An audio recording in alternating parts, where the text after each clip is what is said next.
Hello again, friends, and you are my friends, and welcome to your Sunday Tea Times Talking Town. I'm your host, the Gov, joined as always by the media mogul himself, Matthew Phillips. Just the two of us this afternoon. It's the Lee Anderson fan club. I'm sorry to disappoint you, it's just us two, but still, if you're new here or haven't yet done so, and you like your town news, views, fan reaction, debate, and a lot more, hit that subscribe button. And if you've already hit the subscribe button, we appreciate you. But as always, we can't do these shows without you at home. So get active, whether watching live or on catch up. Get your opinions in, your comments, because we sit here really at the end of what has been a busy week. We've had 7 shows in total this week, 20 plus new subscribers, just short of 12,000 views, 5 goals, 4 points, and 1 merch store launched a little bit earlier than normal because I lost my head on the match reaction show yesterday. So it released a little bit earlier than I was planning on to. But Matt, it's been a week. The international break's upon us. Are you looking forward to a quieter week next week? What's your overall reflection as we go into the show today? No, I hate this international break. Let's keep rolling. We keep scoring goals away from home. So it's a bit annoying, really, that once again our momentum, like we saw after the Norwich game, comes to a bit of a grinding halt, unfortunately. Yeah, but exactly. It's been a funny week, isn't it? Because like you look at across from QPR to where we sit today, with Watford in the middle there. And we was all quite frustrated with the Watford result because we didn't really follow up what we'd done at QPR. But that Watford result was bookended by the fact we scored 8 goals away from home. Yeah, exactly. Yeah, which has now got me thinking that because I've predicted draws in both of those games. Am I now underestimating Ipswich's prowess away from home? Because I keep thinking back to, like, I don't know, the Bristol City game or Preston or whatever it might be, or even Birmingham. You go right back to the very start, Birmingham, which we know was very difficult circumstances as they came up and, you know, they were on fire, weren't they? But we kind of flattered to deceive in all those games I've just mentioned, yet in the last week, we haven't. So brilliant. And I just hope we can carry that on with Wrexham at home. And then as we progress towards Christmas, what did they say yesterday? 12 games in 44 days or something? Yeah. There's a lot more coming up, and we're going to be there for every single one of them. And I included the points total for this week, but not all the goals. It's, of course, not 5 goals. It is, of course, 9 goals this week. 9 goals. Which is something. And normally, when you walk out of a 9-goal week, you're thinking you've probably got 9 points. We've got 7. It's not the worst out of it at all. And obviously, Norwich lost their manager yesterday. They lost again at home. Stephen Peck, though, has gifted 1 Talking Town membership. Stephen, thank you so much for your generosity. I really appreciate it. All the words were there just in the completely wrong order. But Stephen, you got my meaning. I really appreciate it. Luke said a well worth 600-mile round trip yesterday, apart from the first 15-minute second half completely dominated. I have to say, I think Luke's going to go on to say, I have to say that yet again, opposition, 2 or 3 attempts and they score. So talking about our defending there, and we'll get to that as we go through our flashpoints. Don't forget, you can come on the show as well. Come and join us. There is a third little square that I can put on the screen, and you can come and have your say. Link will be dropping very, very shortly. And of course, check out the merch. It's not often I lose my head, but last night I was like, let's get it out there. Let's go. Yeah, Matt's sporting it. He's looking good. And of course, we've got the happy. Yes, of course. You've got mugs, not just us 2 mugs. We've got another mug as well. The happy mug in the corner this week instead of the angry mug, because we're going to be talking passionately about a win and 7 points from a week. James said, I said, 4 back the boys Blue Army. I've upset Norwich lot. Haven't got any sense of humour. Mustard going down well. I wonder what Nick's thinking this afternoon. Obviously, the mustard man, Nick Muller, because he's always got an opinion on Norwich or two, as Nick.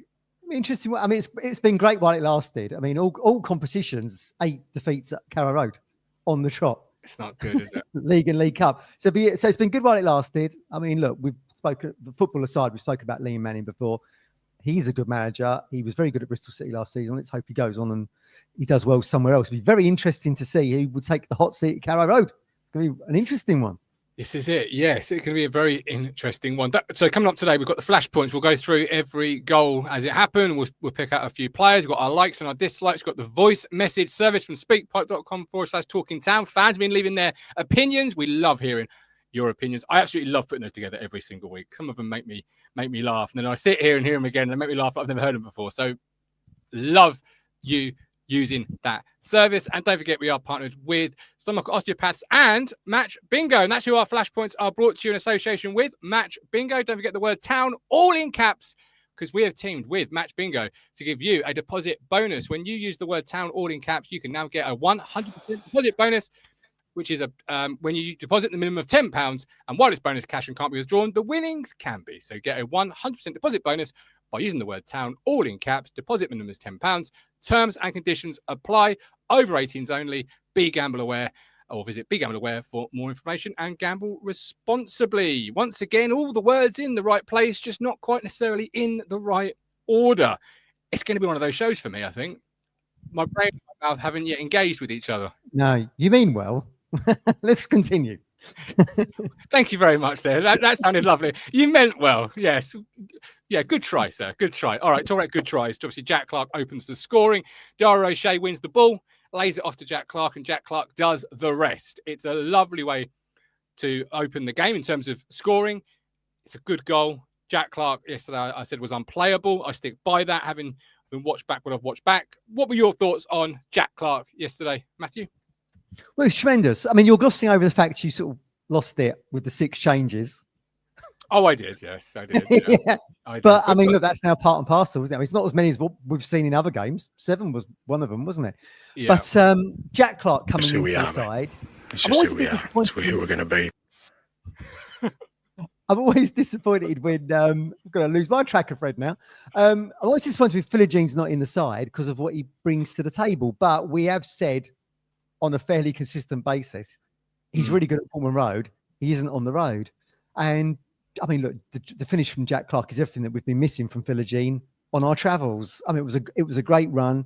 Gets centrally, doesn't he? And then kind of just, as Glenn Wheeler and Westy said, kind of just passes the ball into the net really from distance, probably about 25 yards or whatever. Yes, lovely goal.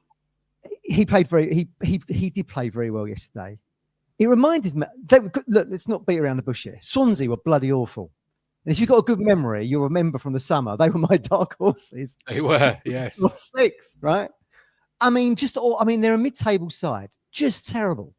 And it reminded me really of when we went to Coventry in the Cup earlier this year. I mean, that's now slightly different Coventry side, isn't it? Seeing how well they're doing at the top of the table, and fair play to them. But it was that kind of, we looked like a Premier League team against Coventry in the Cup. We looked like a Premier League team against Swansea yesterday. Now that got me, they look like a team that should be in the bottom 3, but they're sitting in mid-table. So how bad are the sides below Swansea if we're just going up there and, probably in 3rd gear? Really? All right, Cameron Burgess gives us a helping hand. We'll come to him in a minute. But we pretty much coasted it, other than what one of the guys said here just now. 15 minutes in across the second half from the start to about the hour mark, we were probably under a little bit of duress, weren't we? But really, Ipswich coasted that game yesterday. Swansea were just terrible opposition. It's easy prey for someone like Jack Clarke. You saw him dominate. What I'm trying to get to is you saw him dominate against Coventry in the Cup back in February, I think it was. He did yesterday. Probably my outfield player of the match yesterday, for sure. Yeah, he was unplayable yesterday for me. I thought he was magnificent. It was a really good goal. Just passes it into the net, as you say, from around 20, 25 yards. Lovely goal.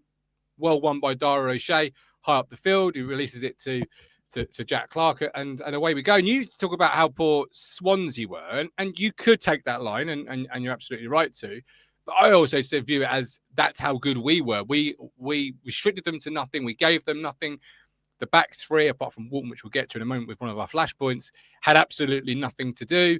And I just think we overpowered them. We were just too good for them, as Lee Anderson said on the Match Reaction show. So we were just too good and showed our class. So yes, Swansea may not have been the be-all and end-all, but how much of that is Town were just so far superior and really showed it towards the end. Michael's looking forward to the Wrexham match in 2 weeks. Both teams in good form going into the break. We've got Rob Holmes really starting to like the Matt Taylor combination. Yes, we are, aren't we? Come on, Jack Taylor in the middle of the park. I was really impressed with Taylor. Work rate was top notch. And you're right, I did lose my head a little bit about the 6 changes. I did a pre-game show. I talked through each one with Coxie on the pre-game show. I could see each one had a thinking behind it. I just always question the balance and when's how many changes are too many changes, which is why when I got the soundboard of "It's Who We Are, Mate," as you just heard there, Big Ange Postecoglou, I just thought I need to get that on the show, because whenever the changes are mentioned from now on, listen to play it. It's who we are. It's just who we are under Kieran McKenna. Get used to it. He's going to use the whole group, Matt. Yep, we've just got to get used to it. So I mean, maybe after this international break, we're just going to have to sort of gloss over this moving forward and think that's going to be part and parcel of games. But certainly when you've got the 12 games in 40 plus days or whatever it's going to be, you're going to see that more and more, I think. I mean, I mean, you're obviously delighted with Taylor getting more game time, aren't you? I mean, I think probably the difference you're seeing with Taylor compared to Cahuste away from home is that Taylor's stats in terms of putting the ball into dangerous areas, getting that ball into the final third, is much better than what Cahuste's is. But, I don't want to beat down on the ends too much. His performance as a Portman Road have been very, very good. Much better than what I thought they were going to be when he re-signed for us. But Taylor away from home, looking good. Yeah, really good. Yeah, really good. And then, of course, they equalise, almost a carbon copy, if you like, of the Watford goal, where it's cut back into an area. And this is where, having watched it back, Jack Taylor's got to do a little bit more for me. He's got to get a little bit closer to the man arriving in the box. They're both arriving almost at a very similar time. Jack Taylor's slightly ahead of him. That's my only criticism. And those that say I don't criticise Jack Taylor, there you go. I've just thrown a little critique in there. But other than that, it's not really much you can do about it. It's cut back. Cutbacks are there for a reason. It's a really popular thing throughout football at the moment. It used to be you stick the ball into the corridor of uncertainty. Now it's you stick it back and you hope not this player, but a Frank Lampard sort of made it famous of coming onto it to score a goal. And obviously yesterday it was Franco. Not much we could do about that, really, was there? Well, I mean, look, that Anusa air kicks it, doesn't he? Which fools everybody, including myself. Yeah. Then it falls to Franco. This is one of the big issues. Let's not gloss over this either. As we've said after the Watford game, as we said with Steve Thompson, Steve B, and the show and the show we did, you don't have to try too hard to score against Town. That was actually their first shot on target, and we've conceded. As good as we were going forward yesterday, that is a bloody awful stat. Yeah. Because if we keep doing that, we're going to have to forever be scoring twice to pick up 3 points. And I don't know what the answer to is to that. I really don't know what the answer is to that, because you can change the centre halves over. You can have the O'Shea Kipre pairing, as we saw against Watford. You can change that up and bring Greaves back in. You still get the ball from the left into the middle, as we keep saying, centrally. And that Franco, who I think we were rumoured to be linked with earlier in the summer until Nunez came in. I think we got a better player in Nunez, but he was there on the edge of the box, wasn't he? And side foots it in. Such a soft goal. Yeah. And that has to be addressed, Martin. It has got to be addressed, because I keep saying, if we keep conceding like that, you're dominating possession, you're dominating the stats. A simple cross into the box and they score from it, their first shot on target, means we're forever having to score twice. Going to be very difficult. Absolutely, and for our members, both Ko-Fi members and YouTube members, you would have seen me on my show last night. I did directly after the match reaction show, where I rated each player in the team and talked through some thoughts that I said about the midfield three of Nunez, Jack Taylor, and Matasiwa, and how each one brings a different attribute that collectively makes a really good midfield. But I think in that instance, what you're talking about there, which is why I'm a little bit critical of Taylor, Matt, is that I think if he goes towards the Swansea player that ends up air kicking it, he's almost going to cut that out, because he's going towards the Swansea player and he's going to be in a great position to cut it out. He's going back towards his own goal where no real danger is. Greaves and O'Shea don't really have that many Swansea players around them. And I think we look at the Watford goal as well this week. Similar situation. It's fallen the right side. I suppose they are the areas your midfield has to be picking up. It's harsh, and it sounds really, and I don't like, I do not like sitting here saying this about Jack Taylor. I don't. But if you're going to be critical and really micro look at it and say you've got to get better at it, how do you get better at it? That's the question. And Rob says, carbon copy of McKenna. Well, this is McKenna and co, isn't it? But we can't keep conceding. She writes teams with their first shots. That's going to be ridiculous. But I mean, it's always. I mean, look, we defend as a unit, don't we? I mean, you've always got the, as I said whenever it was after the Watford game, you've got all blue shirts in their statues. It was the same again with red shirts yesterday. And everyone's kind of looking at each other and thinking, how the bloody hell has that ended up in the net? It's going to be obviously an annoyance for McKenna and his coaching staff, because with all the domination we're getting, without trying too hard, and they weren't very good, as we said earlier, pretty crap really, Swansea City. They were back on level terms. They were, exactly, and it's something they have to try and work out how you fix. But you mentioned there about having red shirts in the box, And it goes back to what I was saying last year in the Premier League. Almost at times it feels like we're marking space, not threats.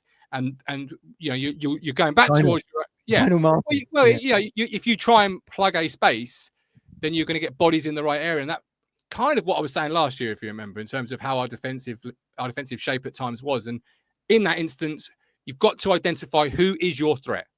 Who's your threat? Who's going to pick up this ball from an air kick or a pass? And you've got to go to those threats. You can't, because grass can't score against you. Grass has never scored a goal. Maybe it has. Maybe I'm thinking of like Tim Flowers in like 96, where he goes to collect the ball and it bobbles up over his shoulder. Brian Gunn, obviously, in the derby. Alathorn. All right, I take it back. Grass, some credit there. Grass has actually got a pretty good record, but it's not known for its threats in terms of scoring goals. Yeah. But it turns out it's a double-digit goal scorer. Someone sign it up. Right.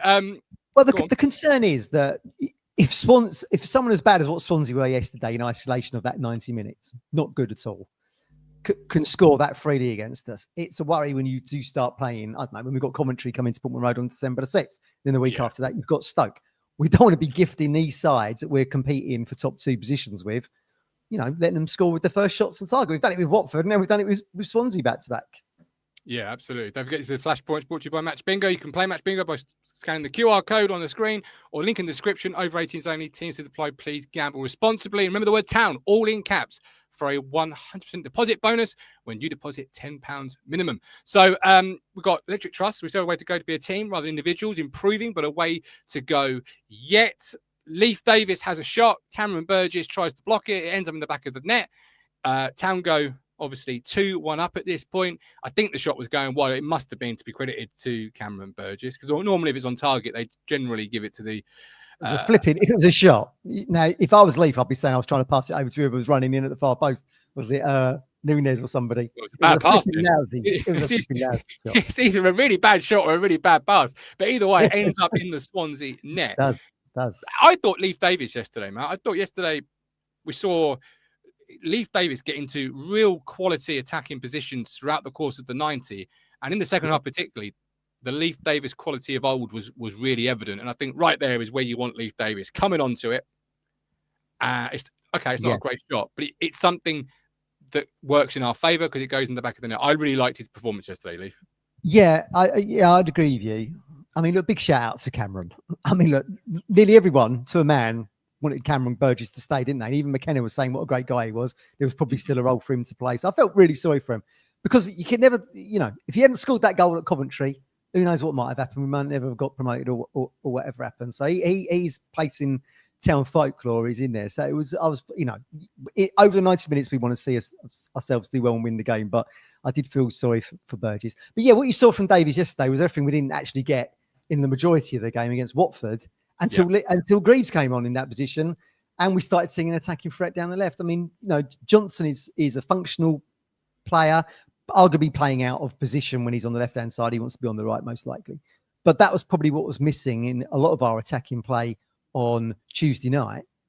Yet, we create 5 big chances and only score one of them. So, I mean, we were attacking from other areas. We just didn't have it down the left. And you saw it yesterday with Davis. And, that's just what he brings. That's just what he brings to the table. I mean, at least he was, but look, we can argue whether or not it was a good shot, a bad pass, whatever. He put the ball into such a dangerous area that Burgess felt he had to do something to try and cut it out. As it is, he diverts it into the net. Thank God he did, get us back on. It's one of those you hate as a centre half because you've got to go for it, and we'll come to the obviously second own goal, but it's a bit like that one as well. You stick your foot out, you've got to go for it, and you hope and pray it goes the right way for you. Some do, and in this case, it went the wrong way and the right way for Town. And I got a lot of love for Cameron Burgess for the reasons you mentioned in terms of that goal, the performances. But I don't know if I'm one of the people that was advocating him for him to stay. If you remember, I think I was discussing going back to the Premier League, and in terms of you're going to want to get a better centre half. Yeah.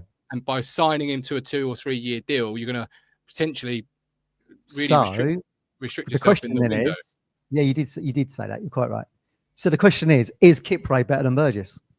No, but he's a lone player. So if you were to get promoted, what happens is you can either sign him if you think he's going to be a good centre half in the Premier League, or he returns back to his parent club and you're able to now go and buy a centre half that you feel is the Premier League, should you get there, of course, centre half. So it gives you that flexibility in the market, is what I was talking about in terms of if you sign Burgess to a 2 or 3 year deal, you don't necessarily give yourself, because you're going to have Greaves under contract, then Burgess. But that's all pie in the sky and all conversation. Well, they mentioned yesterday when we were last at Swansea and it was raining that February, whenever it was, in the season we get promoted. Of course, it was the Burgess ball to Davis crossing, Chaplin goal. I would say, I mean, we love. Yeah, exactly. Exactly that. 2 are gone. I think Kipre's probably got better feet than Burgess, to be honest with you. But, you know, I mean, it says everything about Cameron, doesn't it? That he felt the need to go on social media last night to say we'll try and do. But he didn't need to do that, really. I mean, he's just doing his job as a defender. As Mark on the comments says, his poor Burgess, damned if he did and damned if he didn't. Trying to intercept them balls, like exactly what you say, Martin. Yeah. Yeah, and I've played position most of my life. You've got to go for it, and you're absolutely right. But you're right. He's a really nice man. He's a good player. I don't think you'll find many. Go to the World Cup in the summer. Yeah. You won't find any Town fans that have got a bad word to say about Cameron Burgess, which is quite rare for a player that's played at a football club for a number of seasons, because it shows you how good he was for us. As Trevor says, can't blame Burgess for those own goals. He was the only Swansea player defending. On to Azon, finally off the mark, and ITFC Beard called it. He said Pablo Cunyago opened his scoring against Swansea, and here we are. Azon. Well, I mean, should we talk about Walton before then? Because I think we probably should. Yes, I think you're right. That was 2-1, right? I'm saying that. Yes, you're right. You're right. I've skipped over that. You're right. Go on, go for it. I mean, it was the corner came in, didn't it? From that Eon, was it? The South Korean lad who came on. Looked a very lively player, puts that corner in. It was Cabango, was it? I thought it was Burgess to begin with. Tried to sort of get over the own goal. It was the number 5, not the 15 at Cabango. Walton is my man of the match for this save. For this save alone. Yeah. Which is, you know, harsh on Clarke and what have you. But he had so very little to do, Walton, to produce a save of that quality, of that ilk. Amazing. Point blank save onto the post, rolls across the line, doesn't it? I think Matasiwa gets it to safety. That was one of the best saves we've seen from an Ipswich goalkeeper in probably the last decade plus, I think. It was a tremendous save. A really important time of the game. Really important time of the game. Because then you go to 2-2. Would we have to have settled for a point? The vibe of this show would be very different if it would have ended as a draw, given how bad Swansea thing. Yeah.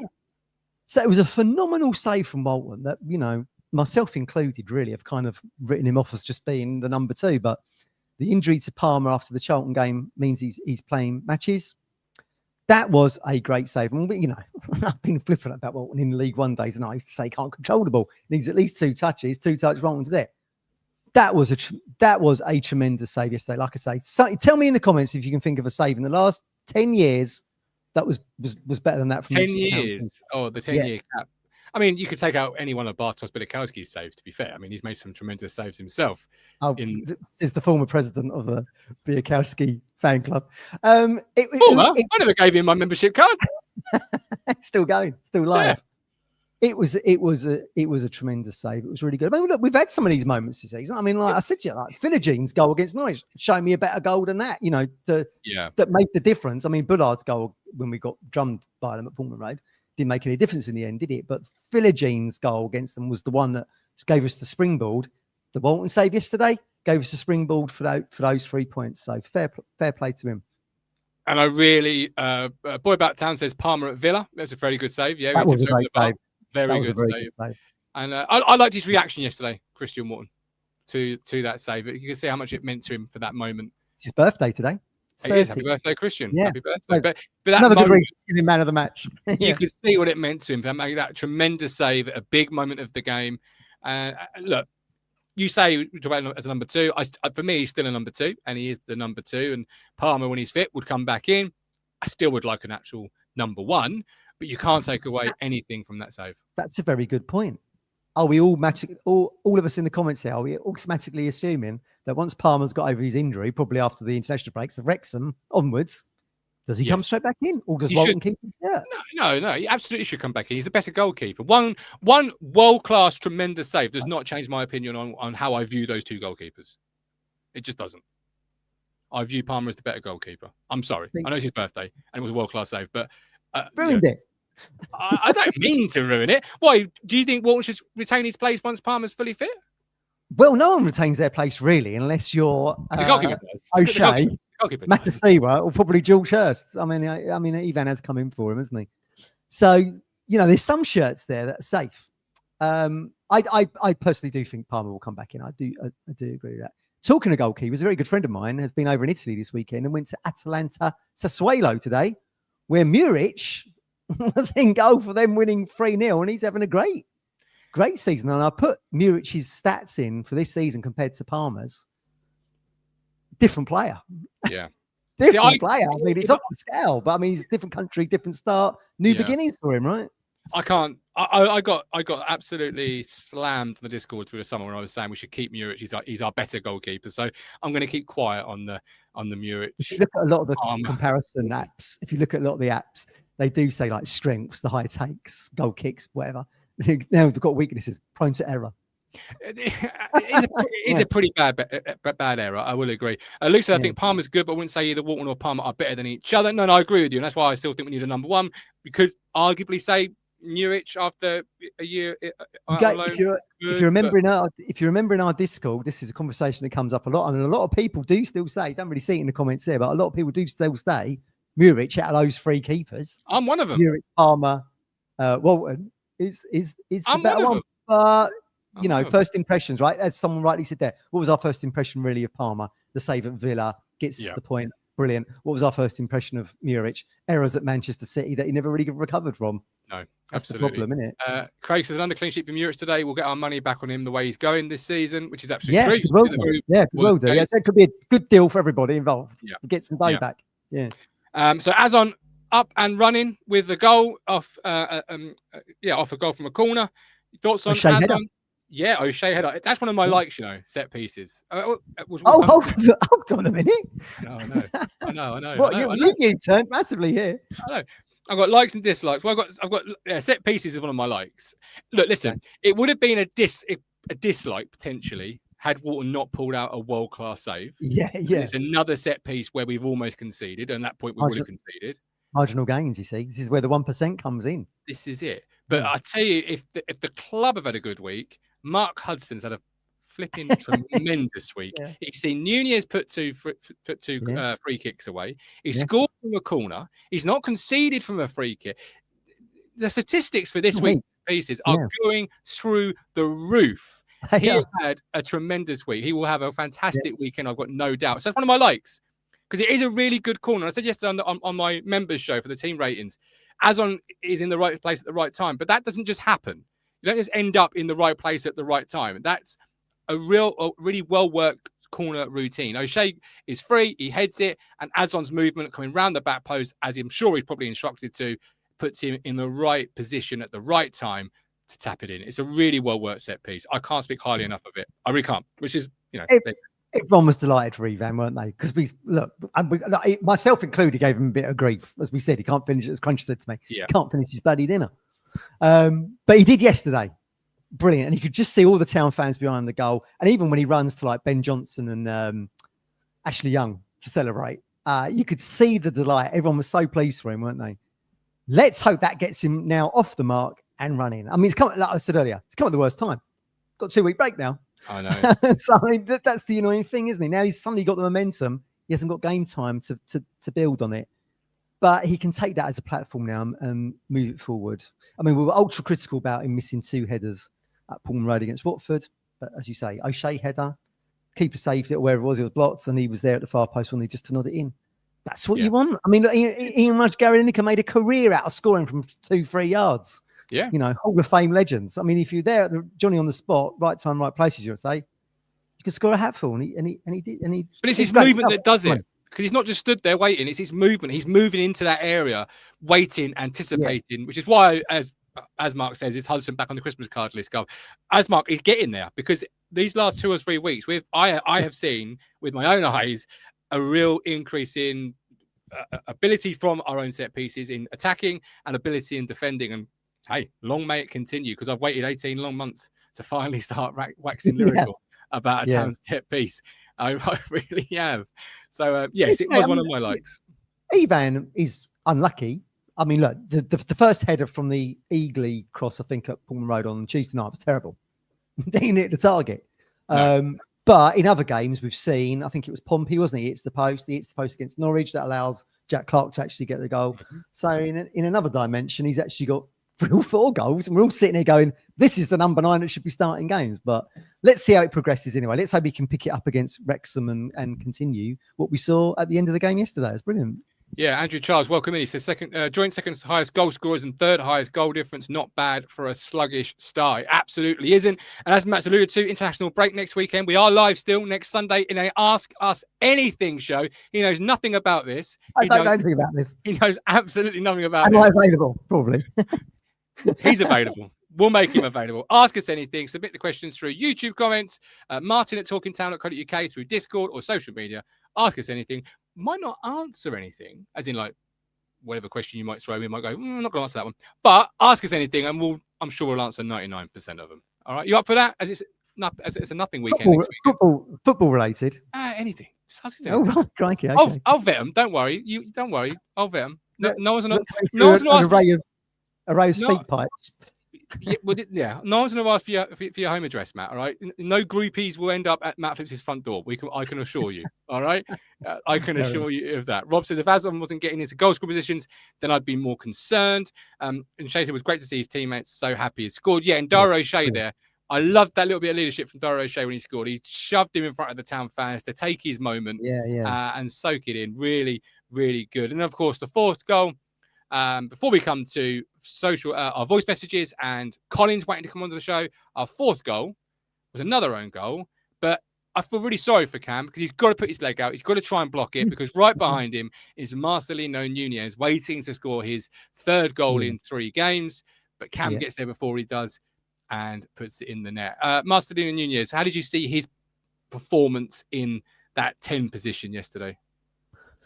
I felt like he was, I mean, he did well, but I felt like he was probably under the radar a little bit because of the performances you saw around him in kind of Jack Clarke and Jack Taylor, the 2 Jacks moving the ball forward, and Matasiwa just being his normal solid self. I guess if you'd put a goal on there at the end, that'd been kind of like the cherry on the cake really for Nunez. We'd be sitting here going, well, he's now got 3 goals in a week himself, you know. So I thought he probably had a bit more of a quiet game. I mean, he got a bizarre yellow, didn't he? Because he handballs, didn't he, in the first half. And then he blocks their quick free kick, didn't he? I was thinking he was just getting it for the yellow card to begin with until we got the replay back. But again, you know, you see him in that position and the range of passing and everything. He just seems a much better option in there than what was going to be like a returning Smodics at some point. And Akpom in now. I'd rather see Akpom coming on to play in the 9, really. He just seems to have if you compare Akpom to Nunez, Akpom's really a number 9 playing in the 10, isn't he? Whereupon he's such a good midfielder, Nunez, that he can play in any of these positions moving forward. He's got the range of passing, it be it the quarterback pass, a little clip pass that we've seen before, little through balls in. Absolutely perfect. So at the moment, he seems to be the one that should be playing there. And then everyone gets their wish, don't they? Because then you're getting Matasiwa or Kahuste, Taylor and Nunez on the pitch at the same time. Yeah, and I think those 3 individually bring. You've got Nunez that can dictate a game with his ability on the ball. You've got Matasiwa, who is our fixer. He makes things right. Matasiwa. That's what he brings to the party. Yeah. You know, he makes any mistake, any problem right. He is the fixer of that midfield for me. And Jack Taylor brings the energy and the work rate. And you bring those 3 together. And you've got a really solid midfield that can dictate, problem solve, and outwork anybody. And, you know, individually, they've got those own abilities that they bring. And I just love them together as a 3. I really do. I do as well. I mean, let's not be too harsh on Akpom here. I mean, on another day against Watford, he would have scored, and we want him to get off the mark because then we'll be having exactly the same conversation about Akpom as we are now having with Ivan. He's got the goal, it gives him a foundation to move forward. I do think Akpom is very close to that. And, you know, he's got the history in this division as well. I mean, he's scored nearly 30 goals in this division in 1 season. So, I mean, if we can get him firing, and as someone rightly said it there, you know, we're going into an international break now in 7th place. we haven't been firing at all, have we? I mean, we've been very hit and miss. We've had some hit and miss results away. We've had some very hit and miss results at home, Charlton being one of them, or the draw against Derby, where we really struggled to create anything in those games. And we had to rely on that Clarke penalty against Derby, didn't we, just to get a point.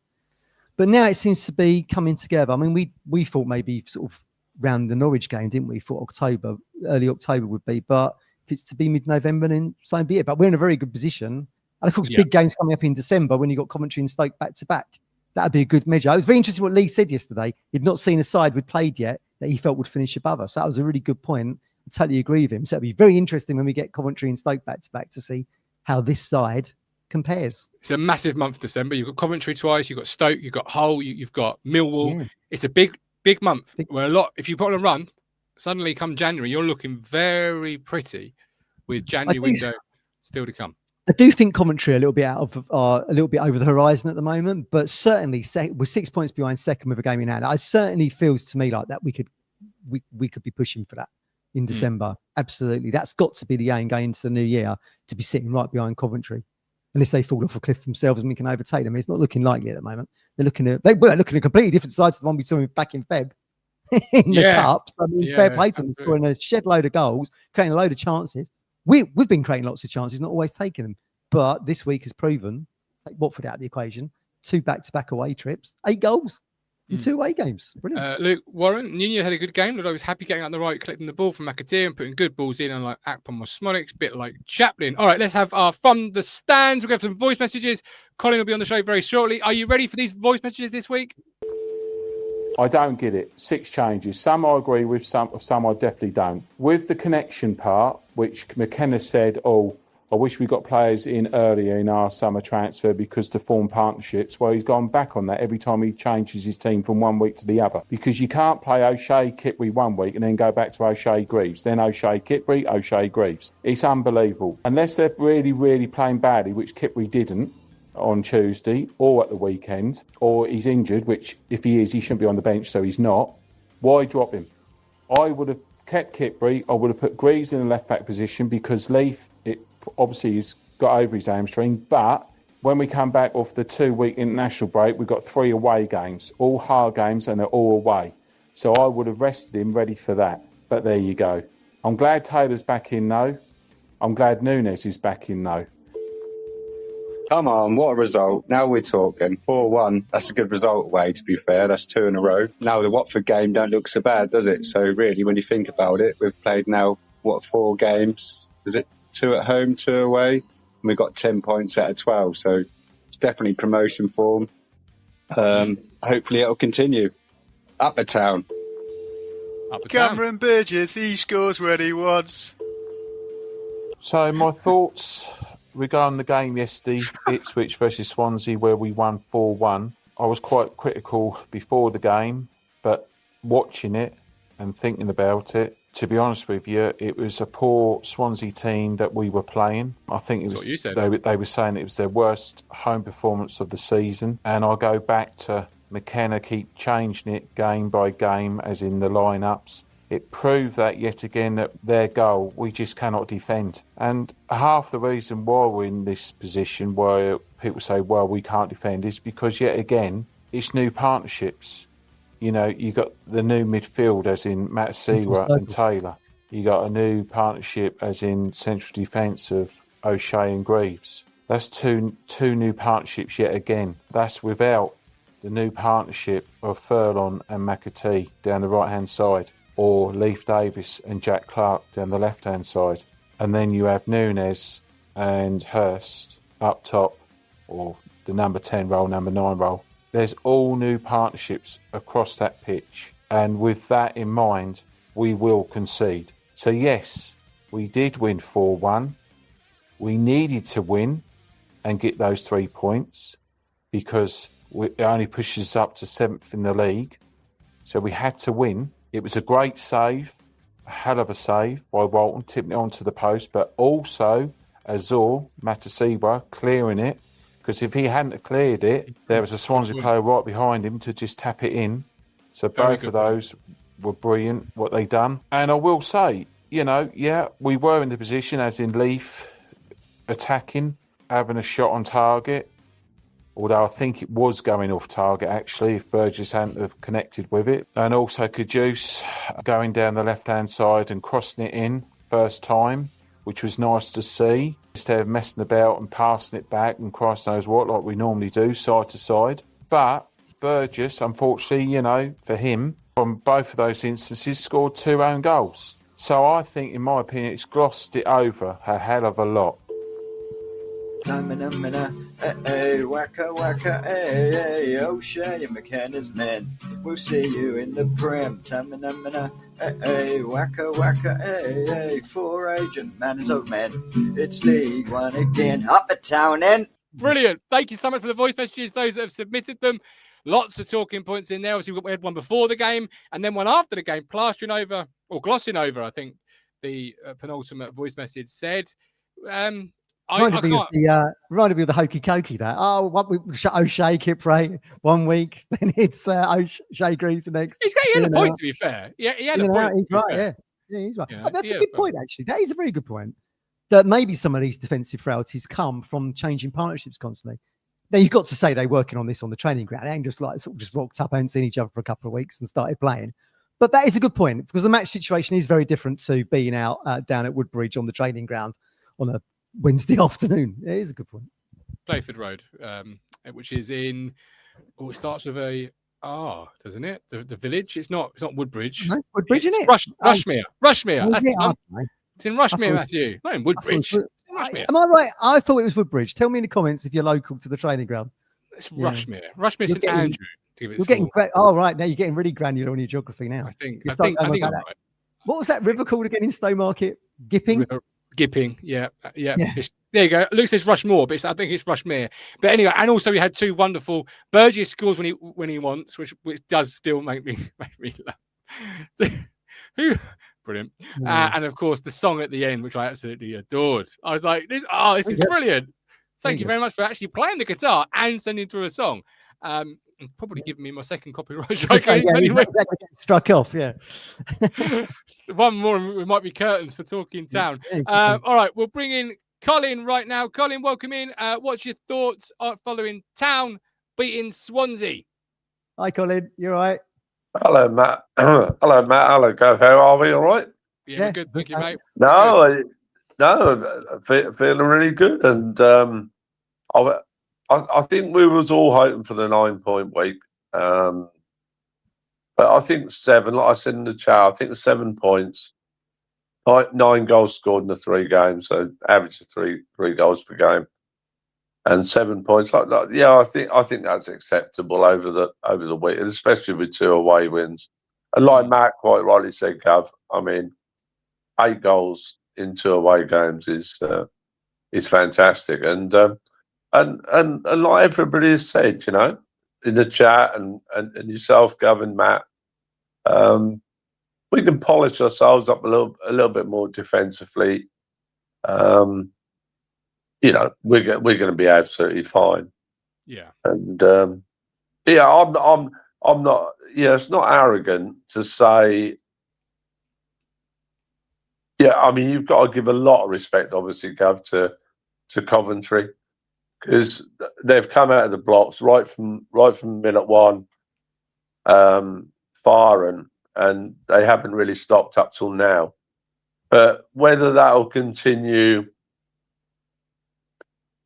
you know, right, you know, into the deep midwinter, so to speak, I'm not quite so sure. I mean, they've got what I call a good mini squad. We've got a really, really good, like, main whole squad, in my opinion.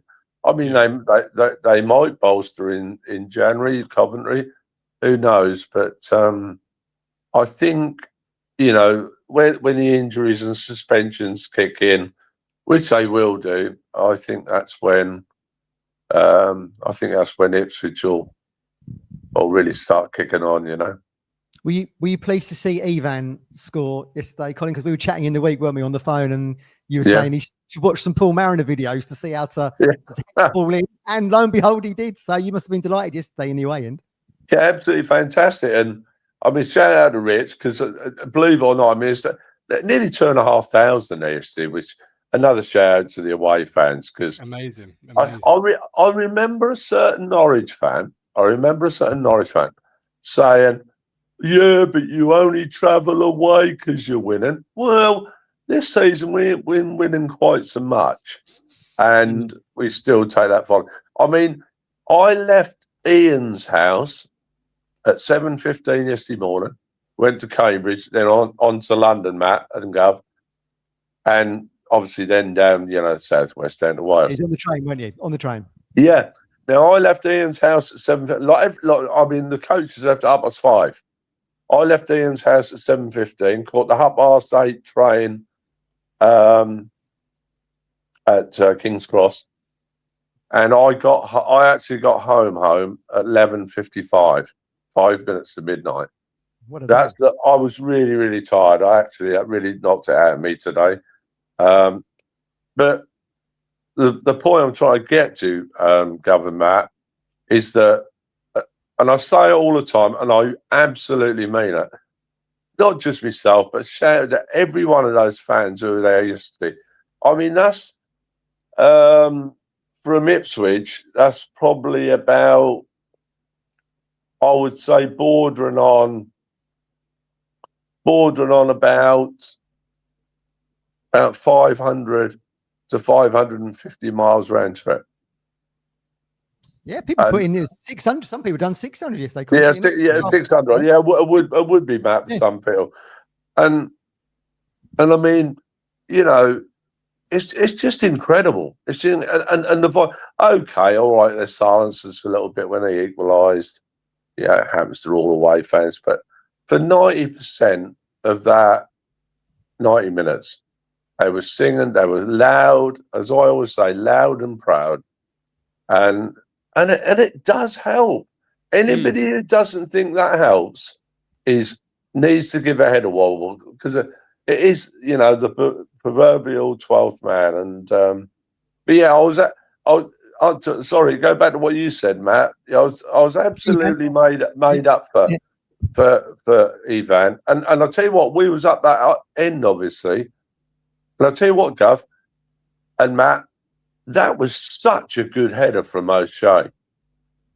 He really got that right on his forehead. And I'll tell you what, I actually thought he'd scored, and shout out to Nunes, because down our end again, he did that bend and shot, which hit the, what we used to call the outside the stanchion. And I'll tell you what, boys, you had to be up that end to really appreciate how hard he hit that ball. Yeah. It's all technique, obviously, but I said to Ian on the train coming home, technique is everything in football.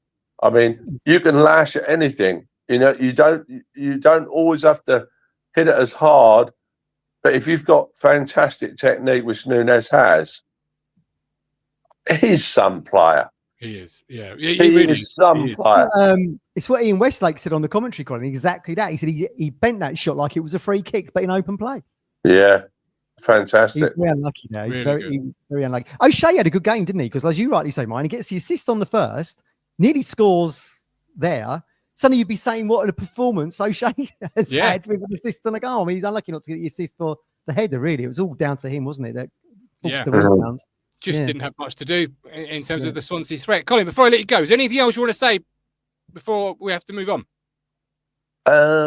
Well, yeah, just to say, like what me and Matt said at the start of the season, I'd just love to see us. I mean, obviously, if we get up second place again, this will be the third time in 4 seasons. That's fantastic. Don't get me wrong. But like me and Matt said at the start of the season, I'd love to see. It's going to be quite a big ask at the moment. But if we beat Coventry twice and we win that game in hand, I'd just love to see us pick that lovely iconic trophy up at the end of the season. That'd be so special. But shout out to the boys. Have a good rest. I was a little bit disappointed. Sorry to keep going on, Gav. I was just a little bit disappointed not to see anything of a Galley yesterday. Because he's really... I liked him from minute 1, but, he's just such a fantastic player to watch. Also, just lastly, sorry, Gav, just lastly, you always knew that Burgess was my favourite player over the last few years. I did. You all know that. And I bet he is today. You and I suppose coming from me, it's quite ironic, really, but you couldn't have wrote it, could you? No. You could not have wrote that. Anyway, thanks, Cam. Good luck, Mr. Mannon. In the future. I just all I'd like to say lastly about that lot is I hope Martin gets a job, because that'd be going from bad to worse, in my opinion. It really would. Colin, enjoy the rest of your Sunday night. We appreciate you coming on. All the best. Be good. All the best. We'll go back to that screen. Matt. That was going to say, that's a very good point, actually. We didn't see Eagly yesterday. And there was a lot of people being quite critical around McAteer, but I actually did a bit of a deeper dive earlier just to see how their stats for the season compare. Yeah. McAteer actually compares very favourably with Eagly's stats. The problem he's got, as we keep saying, there was no fanfare around him signing. And you had all the context of Leicester fans going, I'm glad he's going, and you've given us 12 million. Brilliant. But he was saw a lot of the ball yesterday, McAteer. He was the most fouled player on the park yesterday, which shows you how closely marking him Swansea were. But if you compare his stats with Eagly, like, his attacking stats are better. He's had more shots. He's had more shots on. Actually, Eagly hasn't even had a shot on target yet. He's had a lot of shots, but none on target. And as we rightly say, McAteer's stats in tracking back in terms of recoveries and tackling and stuff is better. He just doesn't have the stardust that Eagly has bought. The Scandinavian wonder kid. He hasn't got the history that Wes has got when he returns in terms of double promotions with the club. So I feel a bit sorry for him, because, like Ivan, I think he's got really good energy. He's obviously a good character, which is why I brought him in the first place. It only takes one. He's created more chances than what Eagly's done. It just needs someone to get on the end of it, or to have a moment like Ivan's had, or like we want Akpom to have. McAteer needs that moment. Yeah, I agree. I think to get out of that box. I hope it comes for him soon, because because when they were all celebrating the goals yesterday, you can see what an integral part of the squad he is. So it's just interesting to me that there was so much criticism around him. I wanted Eagly to play as well. I was like, oh, do I want McAteer in there? But when you actually look at the stats, they're not too dissimilar. They don't tell the whole story. So I agree to a point, but I disagree to another extent. Eagly's ceiling's higher, isn't it? It feels like Eagly's ceiling is higher. It does. As well. And with McAteer, I wasn't quite sure whether to put him into my likes or dislikes, because I couldn't decide whether I liked the performance or disliked the performance. Because the first half, particularly, he worked himself into a number of really good crossing positions. Flashed the ball across the box a few times, but nobody was there. Is that his fault, or is it the fault of the movement in the box? Yeah. In terms of, like, was the cross good enough, or was the movement not good enough? But in the second half, I didn't really see much of him. So I was like, I don't know if I liked that performance for those moments, or disliked it for those, because the index cancelled itself out. Any likes or dislikes from you before we leave? And it was only a week ago, wasn't it? Eagly sticks in, in a couple of crosses or whatever it was, or the pre-assist to Furlong for the second goal, and he created the first one. So he's had moments. McAteer just hasn't had them. I think we've covered them all, to be honest with you. Right. Excellent. Yeah, it'll be interesting now for me to think, is Hurst going to continue in the 9? Because we were wondering yesterday whether or not. I mean, look, we have this conversation every bloody week, don't we? I mean, is he good enough to lead the line for a side that he's trying to chase down Coventry? I've still got a question mark around that. I've still got a question mark whether or not Ivan is. But now he's scored. That now gives him a little bit of an avenue to sort of try and compete for that 9, that 9 shirt, I think. But the Discord members yesterday were sort of saying, bring on January to get the 9. Yeah, I'm one of them. To bring a third body in. Yeah, exactly that. His movement at times, George Hurst, isn't particularly what I like at times, and his touch can let him down, which is ironic, because his touch was one of his best things in League One in terms of how he brought the ball down. I called him Velcro, because everything stuck to him, and he brought the team with him. And if you can get back to that. Yeah, we don't want to do him down, because it's like it's cost 2 pivotal goals a week ago. He's contributed to our double promotion, the goal at Barnsley, if you think all the way back there. Absolutely. So he's had some great moments. But, by the same token, though, you can't always just be loyal to the players that we've liked from previous years. We've seen that with Chaplin and Wolfenden, not even in the building anymore. So if we want to get into second, if we want to compete and lift the trophy with Coventry at the end of the season, then we're probably going to have to be a little bit cutthroat and think to ourselves, who can we bring in that's going to hit the ground running? But as we've said on previous shows, I think earlier in the week, that's a difficult thing to be able to do that. I think. Absolutely. All right. Don't forget Stowmarket Osteopaths. We are proud to partner with them. They've been delivering quality care since 1985. That's for osteopath and physiotherapy services. Give them a call. 01449 613 633. Freddie's the governor there, but don't book his diary because I like to use it myself. So don't take it all up. Leave me some space. But no, give them a call. In all seriousness, 01449 613 633. That's Stowmarket Osteopaths. Matt, we are done. We are dusted. All that's left to say is like, subscribe, share to all your friends and family. Your pets, whoever you needs to see it, let them see it and then subscribe as well. But we are back again next Sunday. There'll be some content coming out in the next few days. Hopefully, I'm not going to say what it is or too much because I've not done it yet. And I need to find the time to do it. So, but hopefully we won't leave you contentless for a week. But until then, this man here is the media mogul, Matthew Phillips. I am your host, the Gov. Thanks for watching. Take care. God bless. All the best. Oh, and remember the merch store. In fact, absolutely.